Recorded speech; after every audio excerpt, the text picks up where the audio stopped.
He carried her away from the light. That is the whole of it, my lord. Everything else in this case is decoration. Crown Advocate Selwyn Braith said that on the fourth morning of the trial, and my hands took it down the way my hands take down everything, without asking my permission, and without asking whether it was true. My name is Merwin Fell. For 22 years I have been the senior recorder of the High Court of Eldermore on Alder Row in the city of Kingsbourne. I sit below the bench and to the left, and I write down what people say, not what they mean, not what they feel, what they say. So 400,000 words a year. Confessions, denials, oaths, excuses. The worst hours of strangers' lives, in my handwriting, bound in green cloth in a basement where the damp is slowly eating them. Out of all of them, I remember two. 2 words said on the 11th morning of the Crown against Gideon Marr, by a girl 3 years old who could not be sworn, could not be questioned, and had, in the eyes of the law, nothing whatever to contribute. I did not write those 2 words in the record. I was not permitted to. I am going to write them now. Start where I started. The 4th morning, Braith on his feet, the gaslight still burning because the fog off the river had swallowed the windows. The accused sat in the dock the way he had sat in it since the first day, upright, hands loose on his knees, eyes forward at a point somewhere above the bench that seemed to belong to him and to nobody else. Sergeant Gideon Marr, King's Guard, 2nd Battalion, 11 years' service, no marks against him, suspended from duty and stripped of his post pending the verdict of this court. He was a large man made larger by stillness. He wore a plain gray coat the prison tailor had produced from somewhere, and he wore it as though it were a parade tunic. The charge was abduction. The taking of a child of 3 from the Frostmarket at Kingsbourne, on Founder's Eve in the fog, and the carrying of her down Farrier's Lane toward the river stairs, away from every lamp and every witness in the city. He carried her away from the light, Braith said again, because he liked the line, and I do not blame him. Not toward the watch house on Cobb Street, which was 200 paces behind him and lit like a birthday, away, into the dark, with a screaming child against his chest. Braith was not a wicked man. He was 44, ambitious in the ordinary way, and he believed what he was saying. Almost everyone in that room on both sides of it was telling the truth as they had it. That is how an innocent man very nearly went down for 20 years. On Founder's Eve, the Frostmarket fills the whole of Cobb Street and the 2 lanes that feed it. Braziers, chestnuts, paper lanterns, 4,000 people shoulder to shoulder in the cold. A woman named Nell Ardrey had a trestle there, selling wax and tallow out of a crate. Her husband is a cooper at the river yards and their money is thin. Her daughter was with her, because their daughter was always with her. At some point between 6 and 7 in the evening, in a crowd 4,000 deep and a fog you could lean on, Nell Ardrey turned to take a coin from a customer and turned back, and her daughter was not there. You know the shape of the next hour. Everyone does. The scream that starts small and becomes a street. The lanterns going the wrong way against the crowd. And then at 8 minutes past 7, by the daybook kept at the Cobb Street watch house, a very large man in a dark greatcoat came up out of the fog at the head of the street carrying a small girl who was screaming, and he put her into the arms of a probationer constable named Rennick Pell, and he said Pell was clear on this, and Pell was honest. He said 9 words. She's cold, get her warm, her mother's in the market. And then he stepped back into 4,000 people and was gone. He did not give his name. He did not wait for the mother. He did not make a statement that night or any night after. For 6 months, no one in the kingdom of Eldermore knew who he was. Now, Braith stood in front of a jury and asked them the question anyone would ask. An honest man, he said, carrying a lost child out of the fog, what does he do? He stays. He wants the thanks. He wants the mother's face when she sees the girl. He gives his name to the constable because he knows he will be asked for it. Braith let that sit. Unless he is the man who took her, unless the crowd got too close and the plan came apart and the only thing left to him was to put her down somewhere and vanish before anyone learned his face. I wrote it all down. My pen did not tremble, it never does. But I remember lifting my eyes to the dock, which is not a thing I do, and finding that Gideon Marr had not moved. The defense was in the hands of Advocate Rosamund Kite, and if you want to know what kind of case it was, know this. Kite was the best there is, and Kite was losing, and Kite had almost nothing to lose with. She was a small, dry woman of 50 with a voice like a file on iron, and she had built her reputation on the principle that a witness who is lying will always, sooner or later, tell you one thing too many. She did not lose. She was losing. Her problem was not the crown. Her problem was her client. I know this because on the fourth afternoon I was in the recorder's corridor, which runs behind the court, and is where advocates go to say the things they cannot say in front of a jury, and I heard her through a door that was not quite shut. "Give me the family," Kite said. Nothing from the other side of the door. "Sergeant, look at me. There is a woman in this city whose daughter you carried out of the fog. She knows what you did. I put an appeal in every paper in Kingsbourne tomorrow morning. The man who carried the child on Founder's Eve is on trial for his life. Come forward," and she comes forward, and the Crown's case dies in a week. Still nothing. Then at last that voice, quiet, unhurried, entirely without heat. "No. You will explain that to me. The man who took her was never caught. He is out there," Marr said. "He knows the child's face. He does not know where she lives because if he did, he would have gone back. If you put her in the papers, you tell him her name, her street, and the shape of her front door. You do that for me." "I do it," Kite said, "so that you are not hanged for a thing you did not do." 20 years, said Marr, if it goes badly. 20 years is a life. "It is my life," he said. "It is not hers." Something struck the table on the other side of the door. I think it was a book. "You are not the only man in the world with a conscience, Sergeant, and mine is telling me that a court is about to be lied to, and you are helping it along. Give me one reason a jury should believe a word of your account when you will not lift a finger to prove it." And Gideon Marr said, and I heard this through 2 inches of oak, and I have never forgotten it, "I will not buy my name with her knights." The door opened. I got very busy with the ink ledger. Rosamund Kite came past me with a face like winter, and did not see me at all. Understand what the Crown had by the end of that first week. It was very close to everything. They had a coat. On the second morning they brought it into court on a wooden frame like a body, and the jury leaned forward the way juries do when there is finally a thing to look at. A guardsman's greatcoat, issue, dark wool, heavy as a wet dog. Marr's, taken from his kit at Ashfield Barracks 6 months after Founder's Eve. It had a tear at the left cuff, mended badly by a soldier's own hand. And it was missing 2 buttons. Brass buttons, stamped with the Harrogate crest, sewn on with waxed thread that does not simply give way. 10 on the front of the coat. 8 on the coat that hung on that frame, and 2 bare places where the thread had been torn out through the cloth, taking the cloth with it.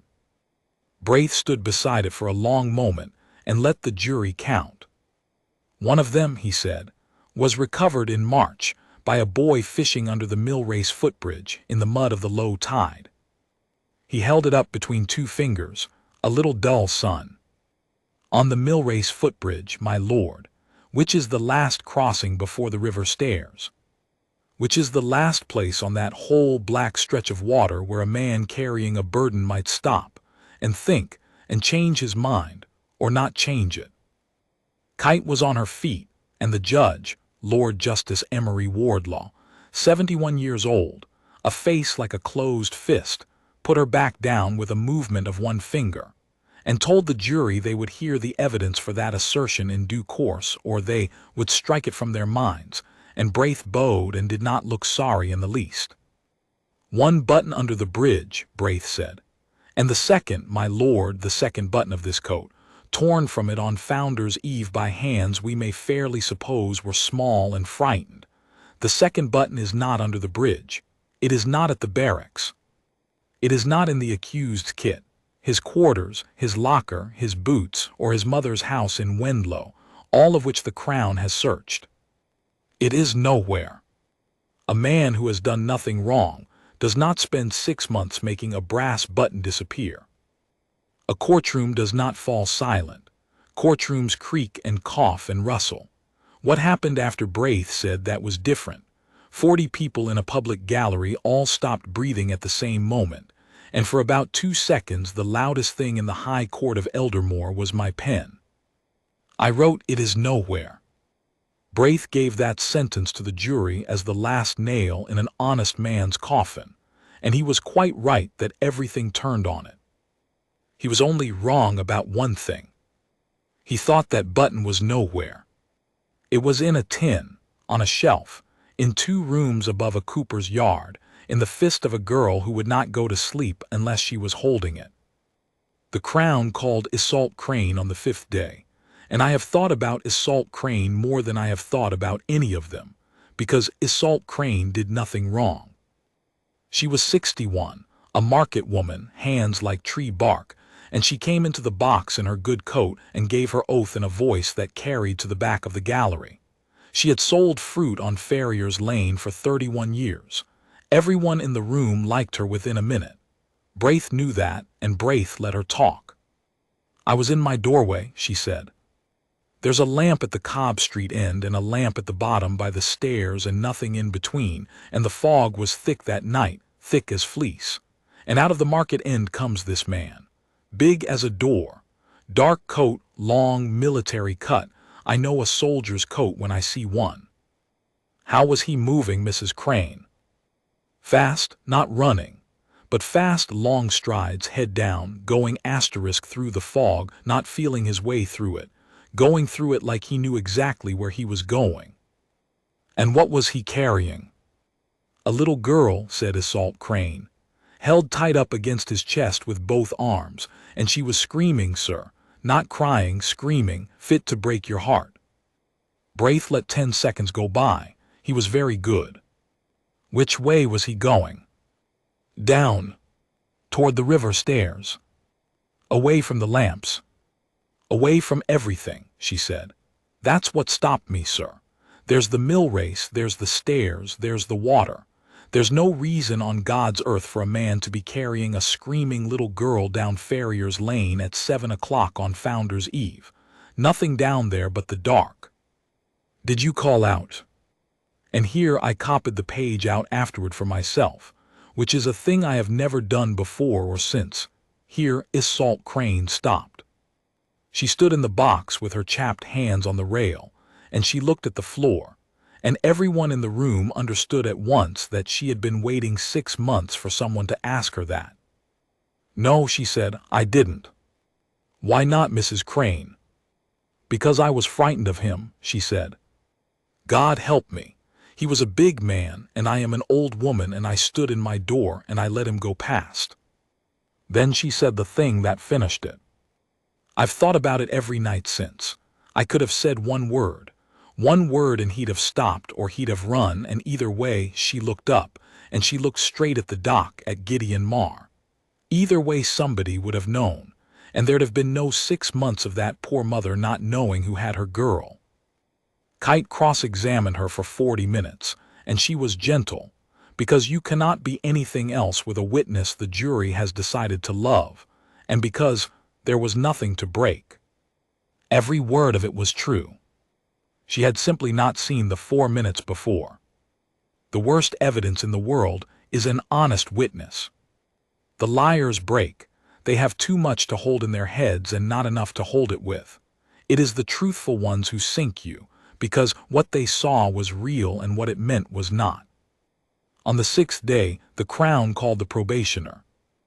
Rennick Pell was 22 years old and had been 8 days into his service on Founder's Eve. He came into the box like a man walking to his own hanging. He got his oath out on the 2nd attempt. Braith took him through it kindly. He was a boy, the jury could see that. Kindness was the right instrument. He came out of the fog at the head of Cobb Street, Pell said. Big man. He'd been running, you could hear him breathing. He had the child up against his shoulder, and she was in a state, sir. She was clinging on and screaming, and he had one hand on the back of her head like this. Pell put his own hand up, cupped, and every mother in the gallery made a small sound. And he put her into my arms, just put her, and he said she was cold and to get her warm. And then he stepped back, said Pell, and he went. Did you ask him for his name? No, sir. Why not? I had a screaming child in my arms, and I had 8 days in the service, and the boy's mouth worked. I was not equal to it, sir. That's the truth. By the time I thought of it, he was in the crowd, and the crowd was 4,000 deep. How would you describe his manner, constable? In the 10 or 12 seconds you were in his company. And here Braith was not kind, and here the trap closed, because a jury that has just been made to like a witness will believe absolutely anything that witness says next. Pell swallowed. He seemed like a man who wanted to be gone, he said. Kite was up before the words had finished landing. She was not gentle with Rennick Pell. She could afford not to be, because the jury pitied him, and pity is a poorer shield than love. You have told this court he seemed like a man who wanted to be gone. Yes, ma'am. Constable, did you write those words in your report on Founder's Eve? No, ma'am. Did you write them in your report in January, when the inquiry was opened? No, ma'am. When did you first speak them aloud? The boy looked at his boots. In April, ma'am, to the Crown's officers. After the accused had been arrested, after you had been told, by men with a great deal more authority than you, that the man who put a child into your arms was suspected of having taken her. Kite let that sit for exactly as long as Braith would have. Constable Pell, I am going to give you a choice of 2 sentences, and you will tell me which is the truth. 1, he seemed like a man who wanted to be gone. 2, he handed me a cold, frightened child, told me to get her warm, told me where to find her mother, and left. Silence. Which is it? The second, said Rennick Pell very quietly. The second is what happened. The first is what I've been thinking since.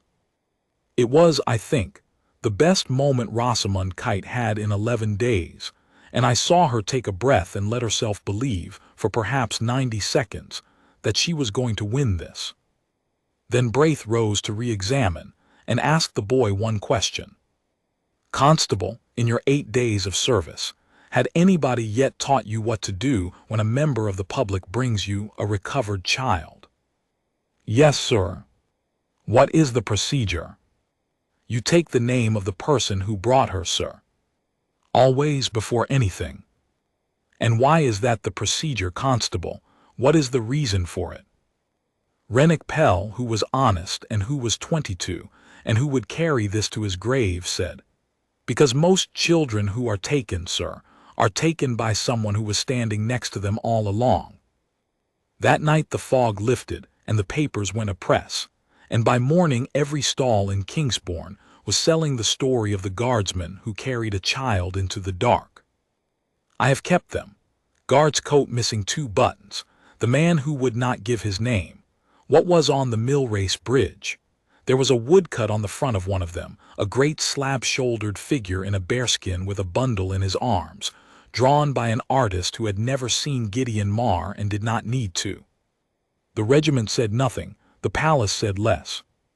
That was the part I could not stomach, and I say it plainly, because I am 73 years old as I write this and have nothing left to lose. For 6 days the King's Guard, the men who stand at the gates of the palace in the rain and the sleet and do not so much as move their eyes, for 6 days they let one of their own sit in a dock alone. No color sergeant in the gallery, no officer at his shoulder, nothing. And on the 7th day a statement came down from the palace, and the papers printed it in full, and I copied it into the margin of my own record. It is the will of His Majesty King Alaric that the law of Eldermore should reach a guardsman precisely as it reaches a beggar, at precisely the same speed, with precisely the same weight. The Crown will not intervene, will not comment, and will not be seen to place its hand upon the scale. No man in the King's service stands above the King's courts. The city thought it was magnificent. There were men in the gallery who read it aloud to each other and nodded like it was scripture. I thought, that is a beautiful sentence, and it will cost that man in the dock 20 years, and somebody in the palace knows it. I was wrong about the last part, but it took me 11 days to find out how wrong. On the 8th day, the Crown called Dovan Skell. Everything before Skell was circumstance. Skell was the case. He came up the steps from the cells because that is where they had him. He was, at that time, awaiting sentence on 4 counts of housebreaking and 1 of receiving, and he was looking at 9 years, and everyone in the room knew it before he opened his mouth, because Kite had made certain the jury knew it. She had fought for 4 days to have his evidence excluded altogether. Wardlaw had let it in and told the jury they might make of it what they liked. They made a great deal of it. He was not what I expected. I had expected a rat in a coat. What came into the box was a slight, neat, gray-faced man of about 40 with a pleasant, tired voice, who took his oath as though the words meant something to him, and who then proceeded, for the better part of 3 hours, to bury Gideon Marr with a shovel made entirely out of true details. He was not inventing. He was remembering. I want to say first, Skell told the jury, that I know what I am. I have taken other men's property since I was 11 years old, and I have never yet given a good reason for it. So you'll weigh me accordingly, and you'd be right too. Braith let him do that. It was very clever, and I do not think it was Braith's idea. Tell the court where you were on Founder's Eve. Frostmarket working, a small tired shrug, pockets. 4,000 people, and every one of them holding a purse in a mitten. And what did you see? I saw a man take a little girl. He said it flatly, no relish in it. The gallery went very still. There's a trestle at the top end selling candles and wax. Woman running it, sandy hair, she'd a girl with her little thing, 3 or so, red coat, red mittens on a string through the sleeves the way mothers do it. Skell's hand sketched the string in the air, absently, and 2 women in the front row of the gallery nodded. The girl was under the trestle playing with the wax ends. And this fellow comes along the back of the stalls, big man, greatcoat, soldier's coat, and he crouches down and he says something to her, and he picks her up, and he walks off with her round the back of the braziers. And I thought, that's the father, that's nothing. And then I heard the mother start screaming. What did you do, Mr. Skell? I went after him, said Dovan Skell. Kite objected. Wardlaw overruled her. Braith went on. Where did he go? Down Farrier's Lane, hard, and I lost him twice in the fog, and I only had him at all because the girl was screaming and you could hear it off the walls. I came out at the bottom by the stairs, and he was on the mill race footbridge, standing there, halfway across, looking down at the water. And you? And I ran onto the bridge and I got hold of her, Skell said. I got a hand on her coat and I hauled, and he had her round the middle, and she was screaming, and I put my shoulder into him and I got her off him, and I went over on the boards with her on top of me, and his coat came half away in my hand. I felt the buttons go. I heard them go. One of them was in my fist, and I dropped it and it went through the rail into the mud. I stopped writing. This is the only time in 22 years I have stopped writing, and no one saw it but me. Because it fit. The button under the bridge, the torn cuff, 2 buttons gone. All of it, every scrap of physical evidence the Crown had, sat down inside Dovan Skell's story, as though it had been built to hold it. And then, Mr. Skell. And then he took her back off me, Skell said. I'm 11 stone, he's a wall. He took her back and he put me down, and he went back up the lane the way he'd come with her, and I lay on those boards, and I thought he stopped. He passed a hand over his mouth. I thought He's going to the stairs after all, and I've made it worse. And I got up and I went after him, and I couldn't find him. And by the time I got to Cobb Street, there were lanterns and constables, and somebody said the child was found. The child was safe. The child was safe, said Skell. Somebody had brought her in. Why, said Braith very gently, did you not go to the constables that night, Mr. Skell? Why did you not say what you had seen? And Dovan Skell looked at the 12 of them with his tired gray face and said, Look at me, sir, look at what I am, and then look at him. He did not even point. He tilted his head an inch toward the dock, at the enormous still man in the borrowed gray coat. I'm a thief, Skell said, with my hand in a purse in the middle of the market. He's the king's guard. Who do you suppose they'd have believed on Founder's Eve in the fog with everybody's blood up? They'd have had me in a cell before I'd finished the sentence. So I went home and I shut the door, and I have not had a clean night's sleep since.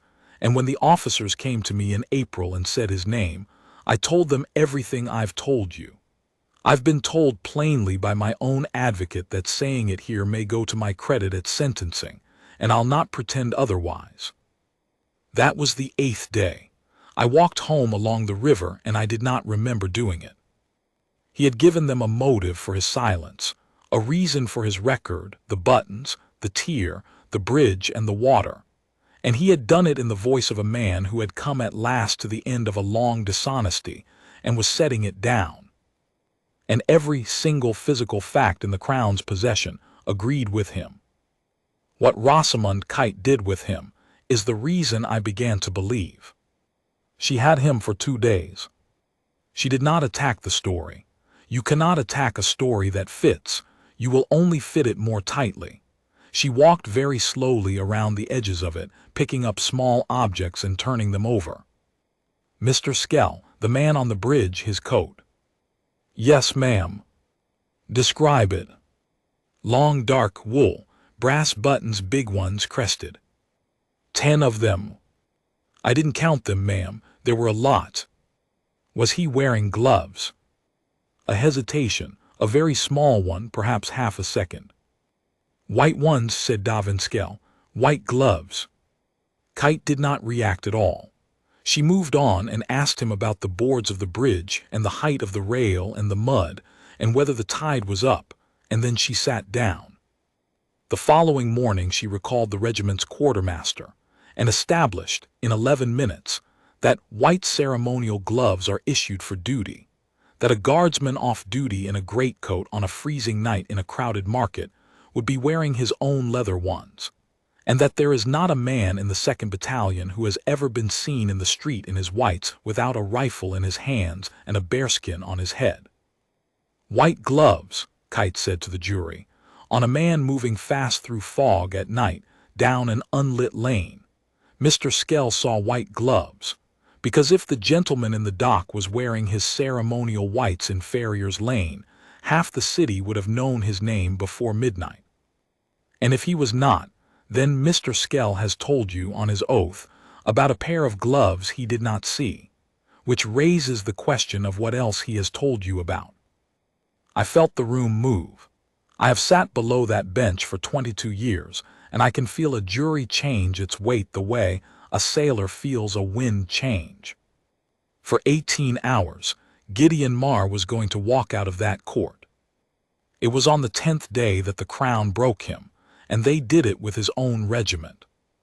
Color Sergeant Odo Brace was 55 years old, 29 years in the King's Guard, and he came into that witness box under a summons he had fought, and he stood at attention in it, and he did not once look at the dock. He did not want to be there. Anybody could see it. It made everything he said worth double. You are the accused Color Sergeant. I am, sir. How long has he served under you? 6 years, sir. What sort of soldier is he? Brace's jaw worked. The best I have had, he said, in 29 years. Braith nodded, unhurried, and I remember thinking, he is letting the man love him so that what comes next will cut. Color Sergeant, take the court to the night of Founder's Eve. Was Sergeant Marr on duty? No, sir, he was stood down from 6. He'd have gone into the town. When did he return to Ashfield Barracks? 8:30, sir, thereabouts. I was at the gate myself, checking the fire buckets, it being Founder's Eve. And in what condition was Sergeant Marr when he came through that gate? I watched Odo Brace's hands. They were shaking. A color sergeant of the King's Guard, 29 years, standing at attention with his hands shaking. His greatcoat was torn, sir, he said, at the cuff, and there were buttons gone off the front of it. How many buttons? 2, sir. What did you say to him? I asked him what he'd done to his coat. The whole room leaned in. I had my pen ready. I had been ready for 3 hours. And what, said Selwyn Braith, did Sergeant Gideon Marr tell you? Color Sergeant Brace closed his eyes for a moment. He said he'd caught it on a railing, sir. A railing? Yes, sir. He lied to you? Yes, sir. He came through that gate, said Braith, 90 minutes after a child was taken out of the Frostmarket. His coat was torn, and 2 of its buttons had been ripped through the cloth, and he looked his color sergeant in the eye, and he lied to him. Yes, sir. Did he mention a child, a market, a lane, a bridge, a struggle with a thief? Did he mention, color sergeant, in the 6 months that followed, at any hour of any day, to you or to any man in that battalion, that on Founder's Eve he had rescued a little girl and carried her out of the fog? No, sir, said Odo Brace. He never said a word. And there it was. The jury's weight came back across the room like water in a tilted glass, and it landed, and it did not move again. Kite got up. She had nothing, and she knew she had nothing, and she went at it anyway because that is what she is.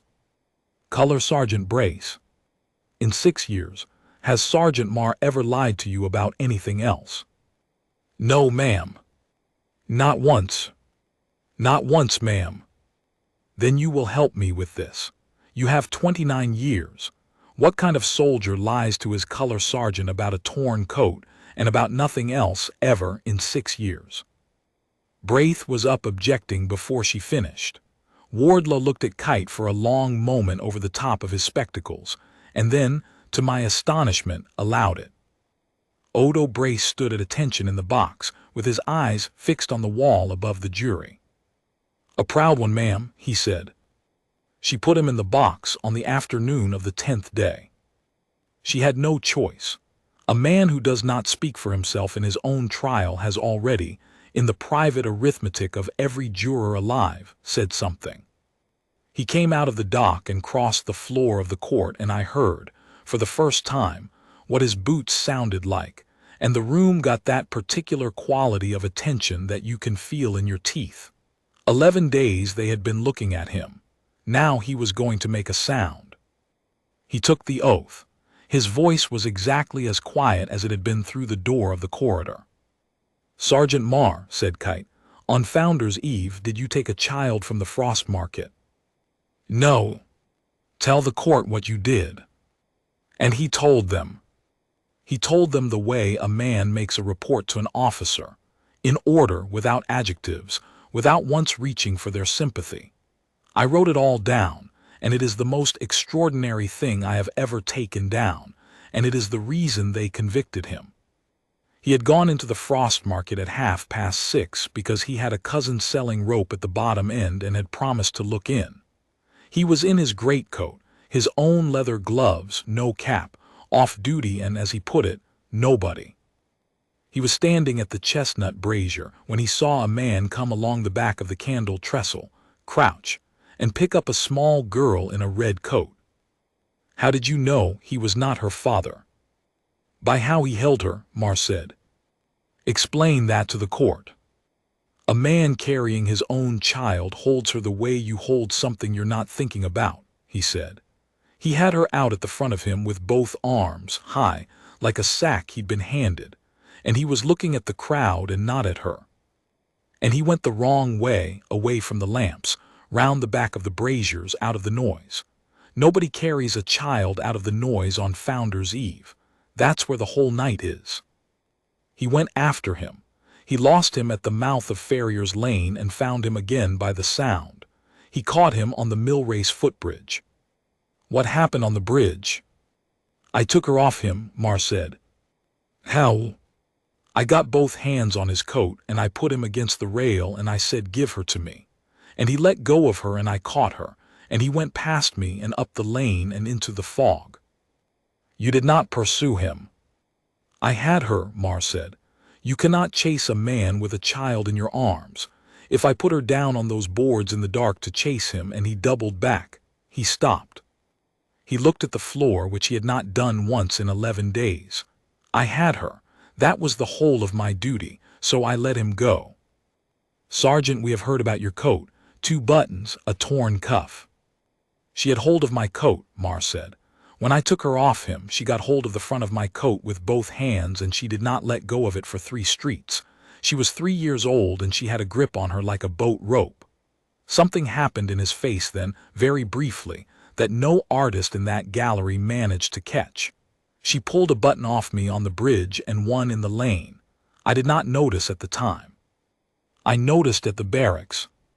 What did you do with her? I carried her to Cobb Street and I gave her to the constable, and I told him to get her warm and that her mother was in the market. Why did you not stay? Because I had lost the man, said Gideon Marr. The room did not understand. I watched 12 faces not understand. I have stood at the palace gate for 11 years, he said, and I have never in that time had to do anything that mattered. That night something mattered and I had a man by the coat. I had him in my 2 hands on that bridge and I let him go into the fog and he is out there now. He knows her face. I let him go. He said it evenly, the way you would give a strength report. I was ashamed. I did not want to stand in the lamplight at Cobb Street and be thanked. You told your color sergeant you had torn your coat on a railing. I did. Why? Because he would have asked me how it happened, Marr said, and I would have had to say that a man took a child out of the Frostmarket and got away from me. I meant to make the report in the morning. I sat down at 4 o'clock to write it and I could not put that sentence on the paper, so I did not write it. And the next day it was harder, and by the week's end it was not possible at all. Kite let a long silence run, giving them time to see him. I do not think it worked. A jury cannot see a man like that, because a man like that has spent his whole life making himself impossible to see. Sergeant Marr, one more question. There is a woman in this city who knows what you did, and a family, and there is a child. I have begged you, this court will forgive me the word, I have begged you, to let me put an advertisement in every paper in Kingsbourne and find that family and bring them here. You have refused. Tell the jury why. And Gideon Marr turned his head and looked at the 12 of them, and it was the first time in the entire trial that he had looked at anyone at all. Because the man who tried to take her is still out there, he said, and he reads the papers like anybody else. If you print her, you give him her name and her street and her door. She is 3. She has forgotten this by now, or she has nearly forgotten it, and every night she forgets a little more, and that is the only good thing that has come out of Founder's Eve. He paused. You want me to undo that so that 12 strangers will think better of me. I will not do it. I would rather be here. He looked back at the wall. I have nothing else to say. Selwyn Braith rose to cross-examine, and he was perfectly courteous, and he was perfectly merciless, and he needed only 3 lines. Sergeant, you are a man of unusual discipline. 11 years, no marks against you. Your color sergeant says you are the finest soldier he has had in 29 years. That is his opinion, sir. You are also, by your own admission on your oath, before this court, a liar. Marr did not move. Yes. You lied to your color sergeant, deliberately, within 90 minutes of the event, and you maintained that lie for 6 months. Yes. So you are a man who is capable of looking another man in the eye and saying a false thing calmly for 6 months, when it suits you. Yes, said Gideon Marr. Thank you, said Braith. No further questions. I wrote down all 3 of those yesies asterisk, and I have never wanted so badly to break my pen. There was a woman in the public gallery, back row, left under the window. She was there on the first morning. She was there on every morning after. She wore a plain gray coat and a plain hat, and she took no notes and spoke to nobody. And once, when the gallery emptied for the midday hour, I saw her still sitting there, looking at the empty dock. On the 9th day, one of the ushers, a man named Pollock who has been at that door since before I came, stopped bowing to the gallery in general and started, without seeming to, standing a little straighter when he passed the back row. I asked him. He looked at me for a while and decided, I think, that after 22 years I could be told. That, said Pollock, is the Princess Adela, the king's sister, colonel-in-chief of the King's Guard, an office she had held for 19 years, which meant that every man in that regiment, including the one in the dock, wore her cipher on his collar. She comes up the back stairs at 8. She's told me she's not to be announced, and if I announce her she'll never come again. He straightened his cuffs. She never speaks to a soul. She just sits and watches them do it to him. I thought about the palace statement. The Crown will not intervene, will not comment, and will not be seen to place its hand upon the scale. Well, there she was, not intervening, every single day. And I thought, what is the good of the whole royal house of Harrogate sitting in a gray coat in a gallery, watching an innocent man be dismantled by honest witnesses and a very good liar? I was wrong about that too. On the 10th evening, the newspapers printed the coat. Not a woodcut of a bearskin this time. The coat itself, drawn from the exhibit, laid out flat across half a page, the 8 buttons drawn faithfully and the 2 bare places circled in heavy black ink, and the crest of the house of Harrogate blown up to the size of a saucer in the corner. The headline was 4 words. Where is the second? They sold 40,000 of them before noon. Boys were shouting it up and down Alder Row while the jury was crossing the street to their lodgings. And 2 miles east, above a cooper's yard on West Street, a woman named Nell Ardrey, who had not been to the trial, who did not read the papers because there was no money for them and no time. Nell Ardrey came up her own stairs at 7 in the evening with her hands raw from the tallow, and found her neighbor standing in her kitchen holding a newspaper that somebody had left on a tram. The neighbor was pointing at the crest. Nell Ardrey crossed her own kitchen, and she took a tin down off the shelf above the range, and she opened it. I have all of this from her, afterward, sitting in the recorder's corridor with a cup of tea she never drank. I asked her to tell it slowly. She was the only person in the whole business who was glad to. The tin was an old tea caddy with the paint gone off the lid. Inside it there was a hair ribbon, a milk tooth, a bent farthing, and a brass button the size of a plum stone, stamped with a crest that Nell Ardrey had looked at perhaps 400 times in 6 months, and had never once been able to name. I thought it was off a coachman's coat, she told me. There's crests on a coachman's coat. I asked the pawnbroker on West Street, and he said it was a livery button and worth nothing, and did I want 2pence for it? And I said no, because she wouldn't be parted from it. Her daughter had come out of the fog on Founder's Eve with that button clenched in her right hand, so hard that the young constable had not been able to open her fingers, and had not tried very hard, because she was screaming, and because he was 22. And for 6 months, every night, Wren Ardrey had gone to sleep holding it. She wouldn't have it under the pillow, Nell said. It had to be asterisk in asterisk her hand. I'd come in at midnight and prise it out and put it in the tin so she'd not swallow it, and she'd wake at 5 and want it, and that was the day begun. And she'd hold it up and she'd say. She stopped. I did not push her. I have taken statements from people at the end of themselves for 22 years, and there is only one rule. You do not push, and you do not fill the gap. You'll hear it, Nell Ardrey said at last. You'll hear it soon enough. She had gone to the watch house on Cobb Street 4 times in the first month. She had asked for the man who brought her daughter in. Nobody could tell her. The probationer who had taken the child could describe a coat, a size, a voice, and nothing else, and he had been ashamed of that, and she had seen it and had stopped asking him. She had gone once, in February, all the way to Ashfield Barracks, because a woman at her trestle had said the coat sounded military, and she had stood at the gate in the rain for 2 hours with the child on her hip, and asked the sentry whether any soldier had carried a little girl out of the Frostmarket, and the sentry had been perfectly kind to her, and had gone away, and had come back, and had said that no such report existed in the books.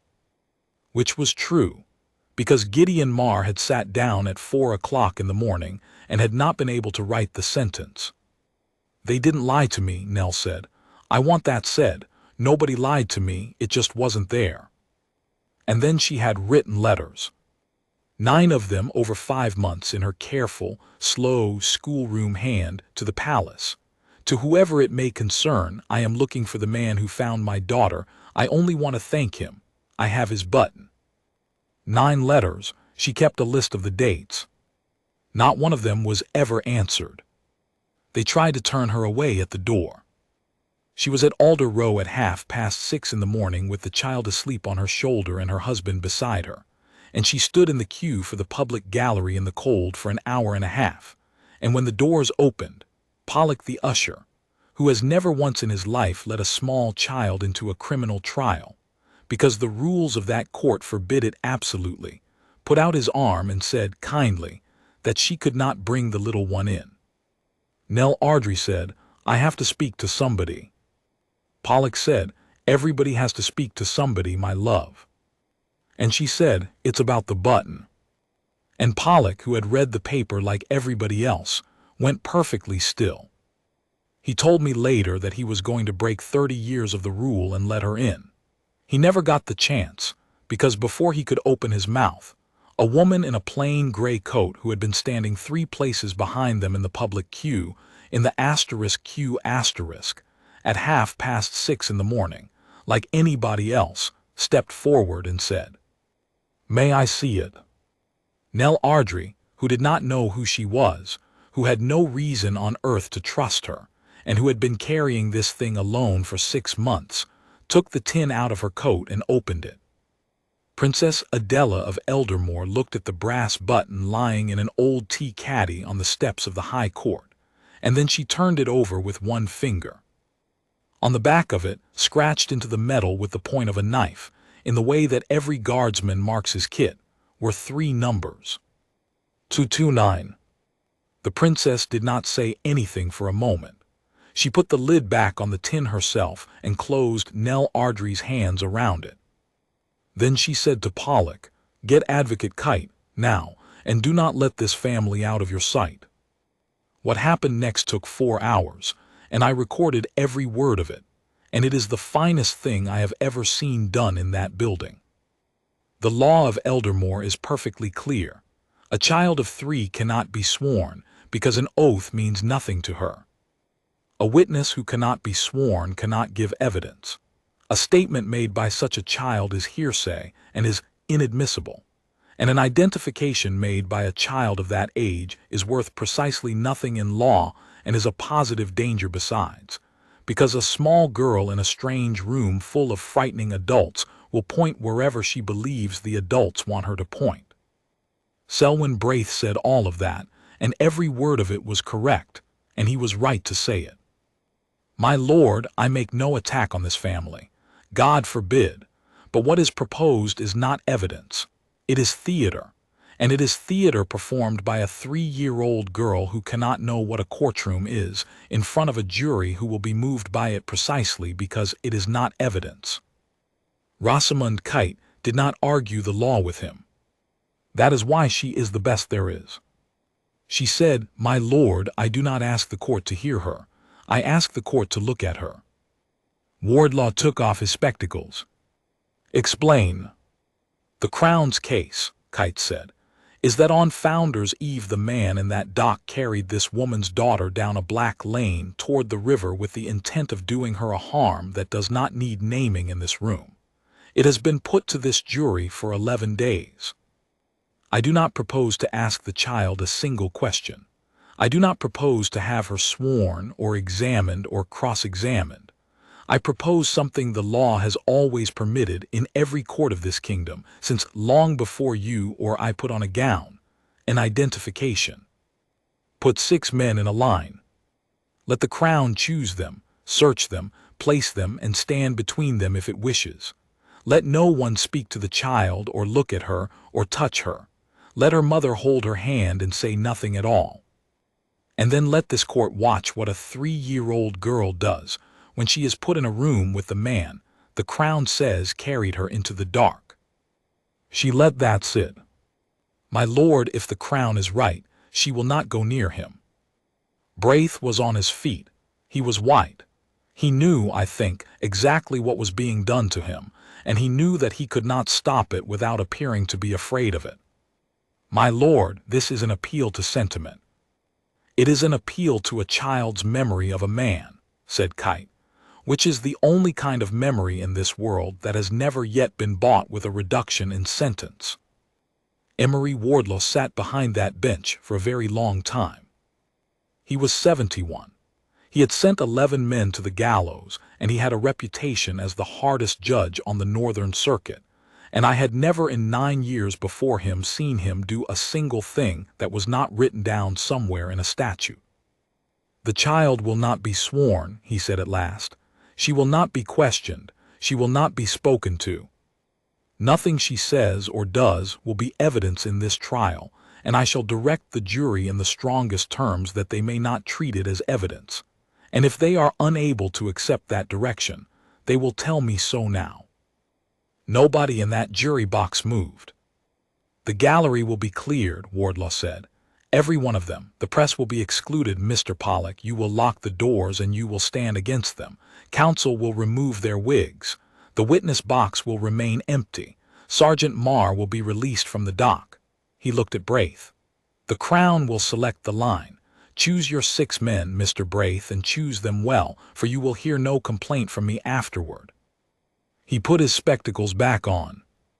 And Madam Recorder, he said, and it was the only time in 22 years that Lord Justice Emery Wardlaw addressed me directly, you will stop writing. I put down my pen. They brought 6 men into the well of that court. The Crown chose them from the 2nd Battalion of the King's Guard, out of uniform, in dark civilian coats, and Braith had them measured. He did his duty to the last inch, so that no man in that line was more than an inch different from another in height, and every one of them was enormous. 6 great slab-shouldered soldiers standing in a line in the middle of the floor with their hands at their sides, and one of them was Gideon Marr, and I could not tell you now, and I could not have told you then, which one he was, because Braith made them stand in the order the numbers came out of a hat and had them shuffled twice more. The doors were locked. The gallery was empty. There were perhaps 30 people left in that room, and half of them were the jury. Nell Ardrey came in through the side door with her daughter on her hip. I had not seen Wren Ardrey before. She was small, smaller than 3 years old ought to be, and she was in a red coat that was too big for her because it was meant to last another winter, and she had her mother's fair hair, and she was mortally shy. She put her face into her mother's neck the instant the room opened up in front of her. Wardlaw came down off the bench. He came down the steps, 71 years old, and he took off his wig on the way, and he did not go anywhere near her. He stopped a good 10 feet away and lowered himself onto the step and sat down on it, which is a thing that has not been done in that court in 300 years, and he said, in the ordinary voice of an old man in a garden, "Nobody here is going to speak to you at all. You may look at whatever you like." And Nell Ardrey set her daughter down on the floor of the High Court of Eldermore, and let go of her hand, and stepped back and said nothing. The child stood in the middle of that enormous room with her thumb in her mouth. Nobody moved. 12 jurors, 2 advocates, a judge on a step, an usher against the doors, a princess in the back row of an empty gallery, and me with my hands flat on my desk and my pen laid down. Ren Ardrey took her thumb out of her mouth. She looked along the line of 6 great dark-coated men, one to the next slowly, the way you look for a face in a crowd at a railway station. And then she walked. She went past the first man. She went past the second. She stopped in front of the third and looked up at him for a moment and moved on and past the fourth and past the fifth, and she was so small that her head came barely to the height of their hands. And in front of the 6th man she stopped. She looked up. It was a long way up. Then she lifted her arm, and she pointed at him with one finger, the way you are told not to point, and in a small, clear, entirely unbothered voice she said 2 words. Carried home. Nobody breathed. She held her fist up toward him, and she opened it, and lying on her palm, warm from being held, was a brass button stamped with the crest of the House of Harrogate and scratched on the back with the number 229.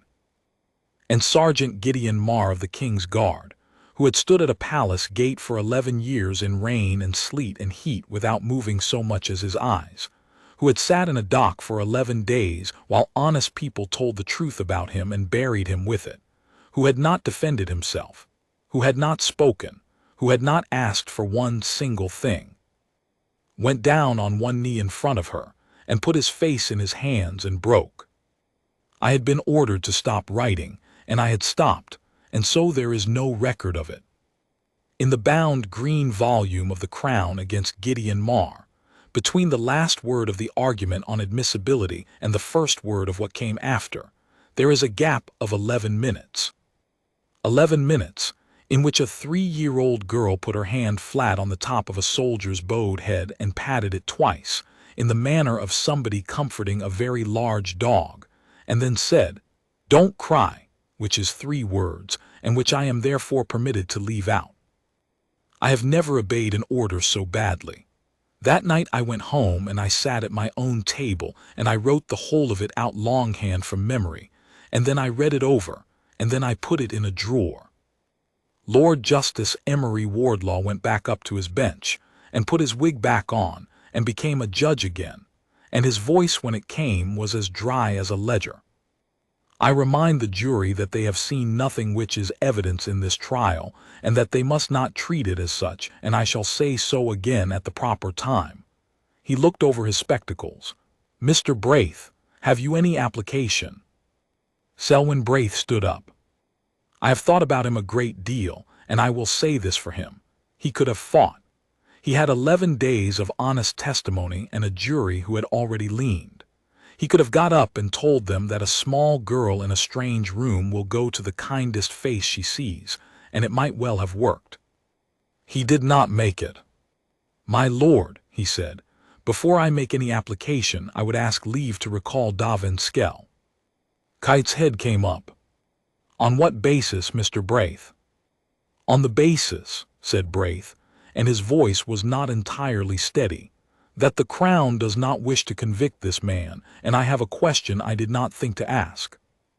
Wardlaw studied him. 'Ask it,' he said. They brought Skell up from the cells. He came into the box the same as before, neat and gray and tired, and he did not know what had happened in that room, because the doors had been locked and the cells are 3 floors down. But he saw the empty gallery, and he saw the 6 great men still standing in the well of the court, and he saw Gideon Marr among them with his eyes red, and he saw Nell Ardrey sitting on a chair at the side with a child on her knee in a red coat. I watched Dovan Skell's face when he saw the child. It is the only moment in the whole of this affair that I would take back, not because it frightened me, because for perhaps a second and a half, before he put it away, there was nothing in that man's face at all. Braith did not look at him. Braith looked at his own papers. "Mr. Skell, I want to take you back to the Frostmarket, to the trestle. You told this court that you saw a man crouch down beside the candle stall and pick up a small girl." "I did, sir." "Before he picked her up, you told us he said something to her." "Yes, sir." "How could you know that? You were on your own account some 20 feet away in a crowd of 4,000 people in fog at night." Skell did not hesitate. He was very good. He had been good for 3 days. I saw his mouth move, sir. Ah, said Braith. You saw his mouth move. He turned a page unhurried. Mr. Skell, in the course of your account of the bridge, you told this court, and I have it here, that you got a hand on her coat and hauled and got her free of him and went over on the boards with her on top of you. You had her in your arms for some seconds. Yes, sir. Yes, sir. Did you speak to her? I dare say I did, sir. You would. What did you say? And Dovan Skell, who had prepared for everything, who had accounted for the buttons and the tear and the mud and the tide and the fog, who had built a house of nothing but true details and lived in it for 3 days. Dovan Skell relaxed. I saw it. He thought he had been asked to be a hero one last time, and he leaned very slightly forward on the rail, and he softened his voice for the jury, and he said, I said, Wren, it's all right, Wren, I've got you. Rosamund Kite stood up so fast her chair went over. My lord, she said, on the first day of this trial you made an order. You ordered that the child at the center of this case should not be named, not in this court, not in the papers, not in any document put before this jury. She has been the child for 11 days. She has been the child in every newspaper in Kingsbourne, because the press were bound by your order and they have kept to it. Her name has never once been spoken aloud in this building. She turned and looked at the witness box. The accused himself does not know her name. He has told this court so. He carried her 3 streets and he never asked it. I looked at Dovan Skell, and Dovan Skell had gone the color of paper. So I should like the witness to explain to my lord, said Kite, how a man who saw this child once for 90 seconds on a bridge in the fog in the dark 6 months ago, a man who has never met her mother, never met her father, never been told a single particular of her, knows that her name is Wren. The court had a clock. I had never heard it before that day. I have heard it every day since. Braith sat down very slowly. Because you spoke to her at the trestle, Kite said. Because you crouched down and you asked her name, and she told you. Because she was 3 years old and you had a kind face and you were holding a candle. And 10 minutes later you came back round the braziers and you picked her up. And a man in a greatcoat, who was nobody, who was off duty, who was standing at a chestnut brazier eating chestnuts he had paid for, that man saw the way you held her, and came after you, and put you against the rail of the mill race footbridge and took her off you. And you have spent 6 months in a rage about it. And when they finally caught you for the housebreaking and you had 9 years in front of you, you gave them the only thing you had. You gave them him, because he is the one man alive who can put your face on that bridge, and if he is a monster then he is not a witness. Skell's mouth opened. Nothing came out of it. You did not tell this court a lie about the buttons, Mr. Skell, Rosamund Kite said. You told it a lie about which pair of hands they were torn from. Everything else you have said in this room is perfectly true. That is why it has very nearly hanged an innocent man. Nell Ardrey gave evidence for 11 minutes, and she was sworn, and she was competent, and it was the only piece of it that was ever evidence at all. She said that on Founder's Eve, at about 10 minutes to 7, a man had bought a single tallow candle from her trestle for a halfpenny, a slight, gray-faced man with a pleasant, tired voice. He had crouched down to look at her daughter, who was under the trestle playing with the wax ends, and he had asked what the little one was called, and Nell Ardrey had told him. She said she had never spoken of it to anyone, ever, in 6 months. She was asked why not, and she said, because I told him. He asked me and I told him. I said it right out. I have not been able to say that sentence out loud to my husband, and I have thought about it every hour since. She said it looking straight ahead, and she said it in a level voice, and then she said, I would like to be told that it was not my fault. And Emery Wardlaw, in the middle of a criminal trial, told her that it was not. Then she was asked to identify the man who had bought the candle, and she turned her head, and she pointed at the witness box. Selwyn Braith rose and offered no further evidence. He did it properly. He did not hide behind the machinery of it.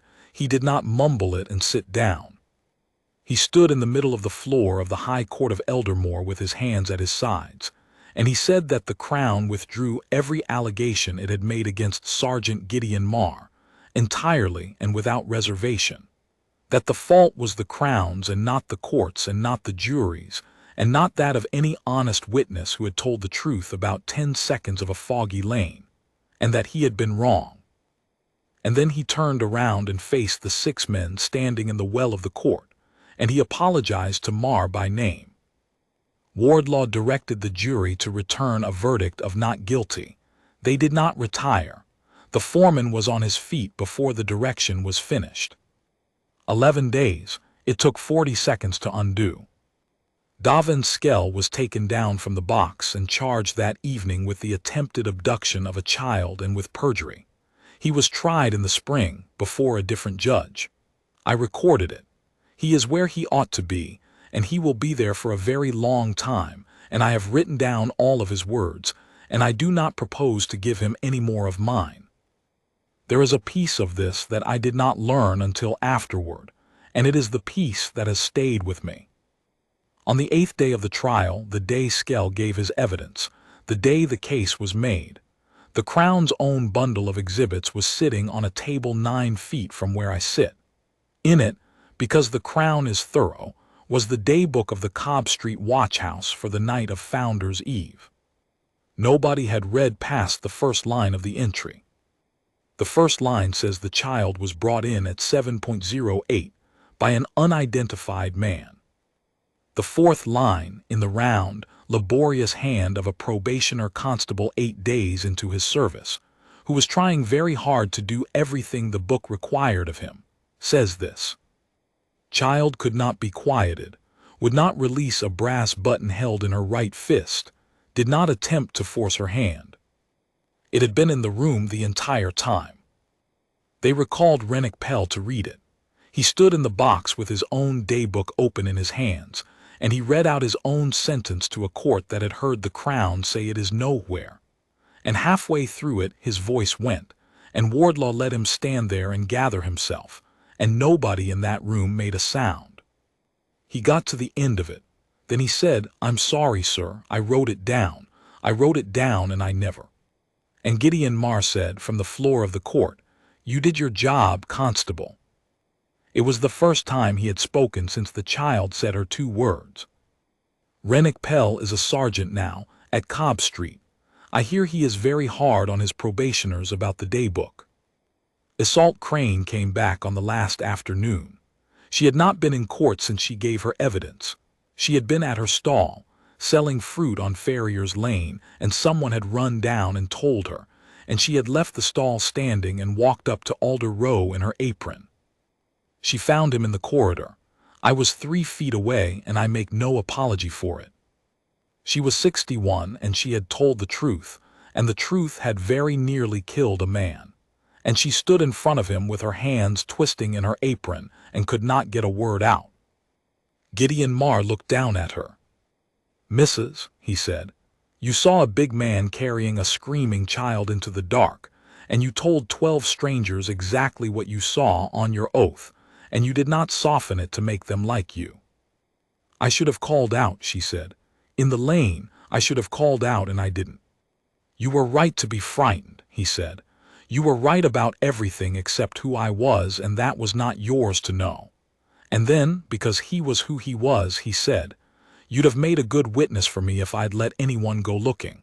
I did not let them. That is on me, and it is not on you." She burst into tears in the corridor of the High Court, and he stood there like a wall, entirely at a loss. And it was Rosamund Kite who eventually came and put an arm round the woman and took her away. Kite came back a minute later and looked up at her client with an expression I would not care to have aimed at me. "You," she said, "are the worst client I have had in 31 years. "Yes, ma'am." "You would have gone down. You do understand that. If that mother had not been given a newspaper by a neighbor who found it on a tram, If that button had been sold to a pawnbroker for tuppence, you would have gone down for 20 years, and you would have gone down choosing asterisk it. Yes, ma'am. And you would do the same thing again. Gideon Marr thought about it. He actually stood there in the corridor and thought about it, seriously, the way you would think about a question of drill. Yes, ma'am, he said. Rosamund Kite looked at him for a long moment. Then she said something under her breath that I did not catch, and I have always assumed it was unprofessional, and I have always hoped it was. The palace did not send a carriage. The palace came to Ashfield Barracks. I was there because Princess Adela sent for me, and because when the Colonel-in-Chief of the King's Guard sends for a court recorder and says, "Bring your book," you bring your book. The whole battalion was on the square. It was the second week of the year, and there was ice in the gutters, and the breath of 600 men went up over the parade ground in one slow cloud. King Alaric came out in front of them with his sister at his shoulder and his son a pace behind, and he did not begin with Gideon Marr. He began with a bundle of letters. Adela had gone through the palace correspondence office herself, the morning after the verdict, and she had found them, 9 of them, in a careful, slow schoolroom hand, tied with string in a tray marked 4 ACKNOWLEDGMENT in course. Not lost. Not thrown away. Filed by clerks doing exactly what the regulation told them to do, at exactly the speed the regulation allowed. I am looking for the man who found my daughter. I only want to thank him. I have his button. The king held them up so that 600 men could see them. For 6 months, he said, a woman in this city wrote to my house asking for the name of a man who had done a great service to her child. She wrote 9 times. My house did not answer her once. Had my house answered her once, this regiment would not have watched one of its own tried for his life. He gave the letters to his son to hold, which I thought was deliberate, and I still think so. Every letter that comes to my door will be read by a person and answered by a person, and if that costs the crown 20 clerks, it will cost the crown 20 clerks. That is the first thing. Then Marr called out. The second thing is this. The law of Eldermore was told a lie about you, Sergeant, and it very nearly ate you, and I did not lift a finger, and I will not now pretend I did. I said the law must reach a guardsman as it reaches a beggar. I meant it. I mean it today. If I had reached into that court to save you, then the next king who reaches into a court will do it to bury a man, and he will say my name while he does it. He looked at him. That is what it cost. I am telling you the price to your face, because you paid it and I did not. He did not offer a pardon. He said so, plainly. A pardon is for the guilty, and there would be no document anywhere in the kingdom that could ever be read as one. And then King Alaric did the thing that I have told and retold for 20 years, and that nobody ever believes. You lied to your color sergeant, he said. Yes, sir. About the coat. Yes, sir. That is a fault. It is a small fault, and it grew into a very large one, and I am not going to stand on this square and tell you it did not happen, because you would know I was a liar, and so would every man behind you. He nodded once. 14 days' pay, entered in the book. Color Sergeant Brace will see to it. Odo Brace, 29 years in the King's Guard, said sir, in a voice like a dropped rifle. Now, said the king and turned. Rowan.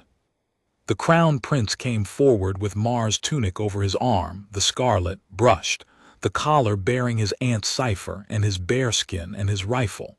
He was 26 years old, and he was not equal to it, and he did not try to be. He got out 4 words. They took this from you, he said, and gave it back and stepped away quickly.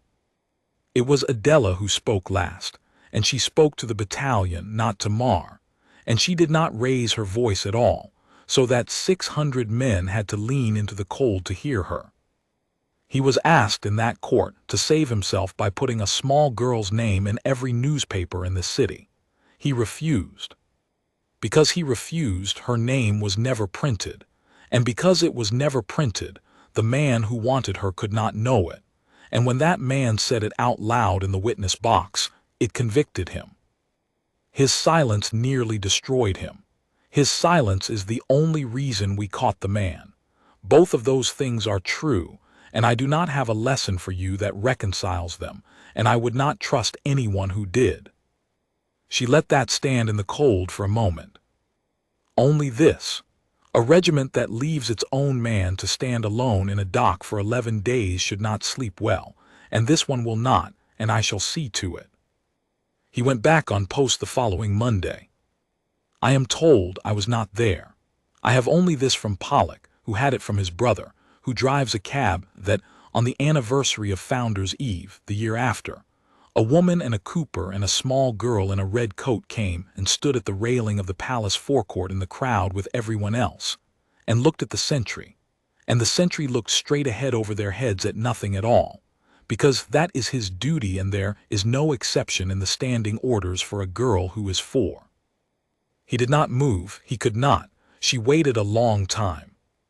And when the guard changed, and he came off post, and the crowd had thinned, he went to the gate and knelt down, and she put something into his glove. Not the button. She kept the button. She has it still. She is a grown woman now, and she has it in a tin, and if you asked her for it, you would not get it. It was a different button, a fat white china one off a lady's coat, prized off by a small determined thumb, mismatched, ridiculous, entirely wrong. There is a greatcoat in the King's Guard, 2nd Battalion, hanging in a locker at Ashfield Barracks, with 9 brass buttons stamped with the crest of the House of Harrogate and 1 white china one, 3rd from the top, sewn on with wax thread by a man with hands like shovels. It is a breach of dress regulations. Color Sergeant Odo Brace has inspected that coat every month for 20 years and has never once seen it. I am 73. I gave up the chair below the bench 4 years ago, and they gave me a clock, and I have written down my last word of somebody else's worst day. 400,000 words a year for 22 years. 9 million words bound in green cloth in a basement where the damp is eating them, and not one of them is mine. And 2 words that I was ordered not to write. I have written them now. They are here on this page in my own hand, and no one can take them out of it. She was 3 years old. She stood in the middle of the High Court of Eldermore in a coat that was too big for her, and she looked along a line of 6 enormous men, and she walked past 5 of them without stopping, and she pointed at the 6th. Carried home. That is the whole of it. That is what he had done, and it had taken 11 days and 2 advocates, and a jury of 12, and a Crown Advocate's ruin, and a Color Sergeant's shame, and 9 unanswered letters, to say what a 3-year-old girl said in 1 breath in 2 words, without being asked, without being sworn, and without the smallest doubt in all the world. The law could not hear her. I heard her. I have never needed to hear anything else.